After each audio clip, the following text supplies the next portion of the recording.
John McCaig, JesusChristTrust.net. Thanks for the support. Seriously, all the donations you give mean I can give you more information, give you more hacks, give you more spiritual technology, give you more financial technology, give you more information so you could do better. That's my only goal. Okay, let's talk about home prices. I just want to use home prices and math to show that we are in a 64-year time loop. It's every story is pathetic, really, that they say is real. Every story of history before 1969 is pathetic. Doesn't make any sense. It's really pathetic. It's I wonder if it's even childlike or childish. You know what I mean? It's like at what age would children begin to see through this story? It's so bad. Every part of the story is easy to see through. Let's go through the next part. Historical median home value. Okay. So let's just use their math and get to an understanding here. Okay, first of all, they say, oh, we don't have any data before 1955. All right. Oh, you don't? 1954. You don't? You don't have any? So let's just stick with, you know, this medium. We're going for medium home price, right? What's the medium home price? Like, what is it? Okay. So what it says here is that the medium home price, the blue one, the green one's just a made up thing. Okay, so don't look at that. But the actual prices they said is the blue line. And so here we have basically no price change. Not really any price change happens until 1969. And then it just starts to blow through the dome, blow through the roof. In the 70s, like from 1970 and 1980, home prices quadrupled. Okay? They quadrupled in that decade. Other decades didn't have as much growth. It was like 10% or whatever. But that's a 400% rise in home prices in the first 10 years of the time loop. Okay? It was, affordable to have a house and then immediately wasn't. And, whatever uh, minimum wage was back then was very low, like $2 or something. So, it was pretty unaffordable and became more unaffordable, the homes. It was a lower price point, it's true, but you were making less money. But let's just take and look at these prices and what happened. Okay, before 1969, nothing happened to prices. Basically, no price change. No price change. But let's say, even if prices just average sort of doubling over each decade here, you know what I mean? Because they're up to, 375,000 from 20-ish. You know what I mean? Like 20,000 in 55 years. I mean, how many years is that data? Let's see, 1970, 52 years, something like that. Wow. I mean, so it's insane. So let's take, that you're basically gonna double, right? Let's do some math here. I did some other math, but let's say they're 20,000 in 1970. Now in, 1980 they'd be 40,000. You know what I mean? If they were doubling, then in 1990 they'd be 80,000. Then in 2000 they'd be 160,000, and then in the teens, right, it'd be 320,000, and now they'd be in the 20s, they'd be 640,000. You know what I mean? If they were just doubled over that time. So we didn't quite make that happen. And this is why they're showing this sweet spot in the graph, this from the 50s to now, basically. Because once you start to get outside of this time frame, nothing makes sense. Okay, because this line here, like from the 50s back, it would just go, just be a flat line to what, into infinity of time. Like house prices, let's go backwards. If you were just to, we kind of didn't do doubling, but we came close until the last decade, didn't we? So let's just do halving in the decades backwards. Okay, so if this were the, medium home price here, um let's call it 18,000, whatever, right? Like, and so then you're at 9,000, right? Like at half of that. Uh, let's go. Let's see.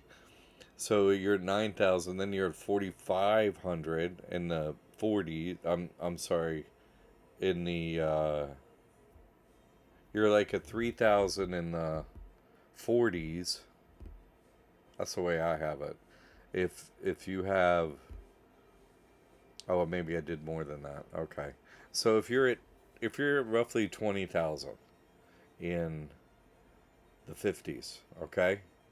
Then you do half of that for the 40s, that's 10,000, okay? Well, really 9,000, right? Because it's like 18,000. Okay. So, so it's like in the 40s it's 9,000. In the 30s it's 4,500. Okay, half of 4,500 is like 2,200 in the 20s. That's how much a price is. Price per house, 2,200. Then in the teens, right? It's 1,100 for a house. Then in the double zeros and the aughts, it's 500 for a house. And then in the 1890s, it's $250 for a house. And then in the 1880s, it's $110 for a house. And the 1870s, it's $55 for a house. And the 1860s, it's $27 for a house. In the 1850s, it's $13 for a house. In the 1840s, it's $6 for a house. In the 1830s, it's $3 for a house. It gets pathetic, you see. In the 1820s, it's $1.50 for a house. In the teens, again, the 18 teens, right? 1810 to 1820. So that's $3 for a house. And in the 1800s, it's $1.50 for a house. And then in the 1790s, it would be 50 cents for a house. I forget where it was. So, and in the 1880s, it's like 20 cents for a house. And then in the 1770s, when the country's supposed to start it was 10 cents for a house. You get your house for 10 cents. If you think all this is real, you see? None of it makes any sense. And that's why the time loop has to end soon, too. Like these last 10 years, the math of the Ponzi scheme just can't work out. You know what I mean? Like it all stops working. Because, the inflation of prices is super much just to pay this fake debt, that countries have and stuff. Oh, we got all this fake debt, da da da. Oh, okay. And you keep having to say, we owe you more, we owe you more, more, more, more, more. But at some point, it becomes ridiculous. Let me use a real example instead of, this is just a general example here. This is an example that I experienced. And this was, house I grew up in, around 1960 or something like that. I was explained, they bought this house, my parents bought this house for like $4,000, something like that. It's like a mile from Washington, D.C. line in Maryland. Okay. And about 2 years ago, my mother sent me a text or email or something like that with uh, the house listed. It was listed for sale for like $1.5 million, literally $1.5 million. The house I grew up in. Nothing special. It wasn't anything special, I'm telling you. And they had all, completely renovated and expanded and blah blah blah. You know what I mean? It wasn't even the same house anymore. Um, but $1.5 million. So it's 4,000 to $1.5 million in 50, 60 years. You see? And what they said was a 60-year timeline from 1960 to, 2023. So that's like, and that's, 60 years. That's what was supposed to have happened. Well, so what happens next year? Houses are supposed to go from 1.5 million to 3 million. You know what I mean? Like if see how the math just doesn't work out. You can't keep doubling everything. Like this Ponzi scheme starts to fall apart. Right about now, where they just have to keep printing money and you know pretend like there's an actual forward timeline that keeps going and going. But you see, they're just printing money and they're just raising, you know, supposed debt into the stratosphere. Like 33 trillion is the U.S. debt now. 33 trillion. You know what I mean? Like it doesn't. So you're gonna have to print more money and put everybody on like universal basic income, or else see nobody can afford to pay in this Ponzi scheme. It doesn't work in the Ponzi scheme near the end, and we've been, it was about to run out a few years ago, and they had to invent the fake plague, and then they had to invent, oh well, we have to give quote stimulus money. Yeah, you gotta. The Ponzi scheme is quitting working out. You see what I'm saying? Here goes the curve, as you're gonna super steep, So here's some information of home prices were supposed to go from 1940 to 3,000 to 120,000. I mean, where is the rest of the entire timeline? You know what I mean? Like, where, if this is what home prices do, like, where's the rest of where's it going backwards doing this? Where would the math even be possible to do it? You see, it's impossible that it would work out. It doesn't make the least bit of sense. Here's Hawaii, right? Oh, everything, whoop. It doesn't, none of this makes any practical sense. It's a story with no basis in fact. You have to see this just from a math standpoint. It's an absolute impossible joke. And right now, it's like beginning to fall apart. They're not sticking to the old upsy downsies, of the economy. Oh, well, we're going to have a depression. We're going to have a reset. Like, it's just not functioning properly. And let's just print money and maybe they won't, burn the government and bank buildings to the ground. Maybe. Like, can't you see they know it's near the end? Here's some money. We're going to give free weed. We're going to make weed legal. We're going to be, we're on your side. We're trying to help out. Can't you see this is all a joke? To them, it's a joke. And to them, you are a joke. You're a joke to them. You can't even see this. You see? You can't see reality. Their stories are childish. They're like Sesame Street stories, and you can't see through them. You didn't see through these stories. You see, now we got 10 years left, just over. Like, what are you going to do? They're going to make it worse and worse and worse. That's their thing, right? We're going to make it worse so that you call out for God. That's why they exist. They don't have another purpose for life. They're not, helping us. They stole everything, and now we have to pay for houses and land. You're supposed to be the manager of a country that was free and clear, right? We got here, oh, didn't know anyone. Nobody's here. Just the Indians will steal from you, and if you stole it from the Indians, who do you owe? How could you owe anyone? It doesn't. It's like I could see how you could owe the Indians, but they don't have a mortgage. Like they're not. Are they holding? Are they the ones we owe, and we owe them 33 trillion? I mean, who do we owe? It makes no sense whatsoever. Who do we owe? Who? Who do we owe? You see, say, oh, we have 33 trillion in debt. To whom? Who? Who? Like who? My neighbor? Who? Who do we owe this money for? You can't just say you have a debt. To whom? Who? Who do you owe the money to? Tell us who. Like, because, okay, the USA is, oh, we're the largest country. We have the most weapons, largest military. And how could you owe money? Wouldn't you just go to your debtor and be like, we don't owe you. We have all the guns in the military. We're going to murder you if you say we owe you. So you see, like the country is fake. The country is just the people we owe.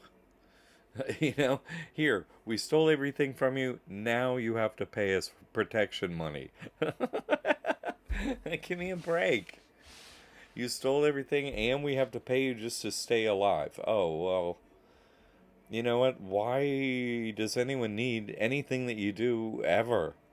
We don't need you for, you know, if we want to enslave ourselves, we'll do it, okay? Thanks. We don't need to be your slaves, which is legally what we are, right? We're their slaves. They literally own everything.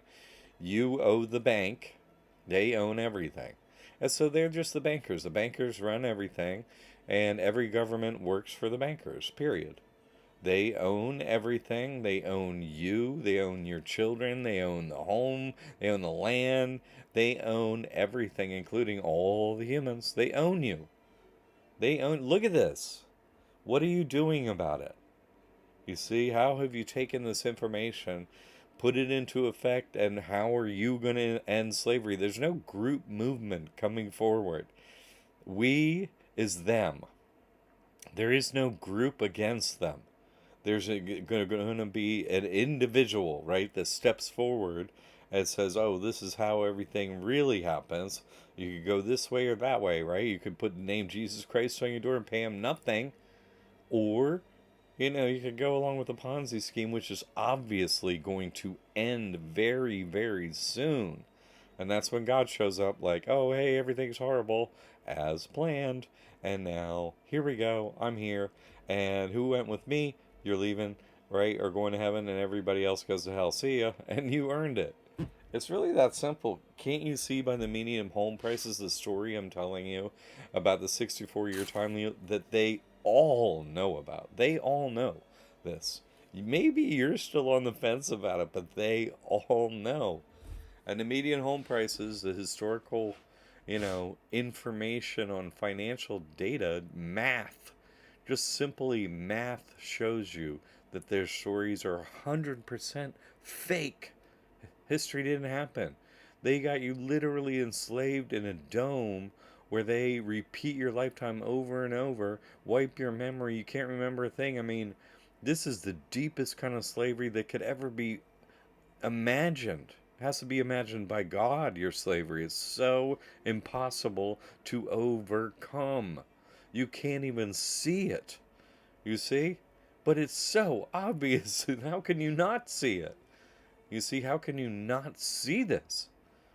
You have to ask that question. How can you not see this? Like, there must be so much availed against us to keep this hidden, right? How can I have to spend a decade to, you know, saying this every week, day after day? Here I am exposing the truth, you know, by myself and spending $500,000 over that time period to Google in advertising, and this YouTube channel, right, for not this one's smaller, but the YouTube channel for Liberty Aid Academy has 5,549 subscribers.